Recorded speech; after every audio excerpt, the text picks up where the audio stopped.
नमस्कार, स्वागत बा आप सबके इन खबर के भोजपुरी चैनल पे। कांग्रेस नेता राहुल गांधी भारत जोड़ो न्याय यात्रा निकलने बाना और ये न्याय यात्रा उत्तर प्रदेश में अब प्रवेश कर चुकल बाटे। जी हाँ, कल उत्तर प्रदेश की वाराणसी में राहुल गांधी का भारत जोड़ो न्याय यात्रा पहुंचल और ये दौरान जो बाकी वो वाराणसी की सड़क पे राहुल गांधी नजर रही और सड़क से गुजरत समय लोगन के अभिवादन कईना और लोगन के अभिवादन के स्वीकार भी कईना।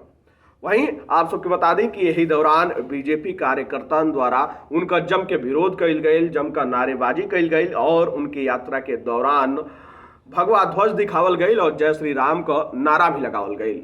वहीं आपको बता दें कि राहुल गांधी जोने जोने सड़क से गुजरल रहने वो सड़क का शुद्धिकरण भी कइल गई। जी हाँ, राहुल गांधी गोदौलिया चौक से गुजरत हुए और फिर बाबा विश्वनाथ का दर्शन भी कईना, लेकिन गोदौलिया चौक पे कुछ समय ठहर के लोगन के संबोधित भी कईना और उसके बाद राहुल गांधी के गुजरले के बाद वो रास्ता से बीजेपी कार्यकर्ताओं द्वारा शुद्धिकरण कल गई। 51 लीटर गंगा जल से उस सड़क के धोवल गई, वो मार्ग पर गंगा जल छिड़कल गई जोने मार्ग से राहुल गांधी गुजरल हना। उसके बाद वो लोगन से कहल गई कि वो लोगन के द्वारा बतावल गई कि राहुल गांधी के अइले से वाराणसी अशुद्ध हो गई बाटे और यही गंगा जल के माध्यम से हम लोग शुद्धिकरण कर रहल बानी।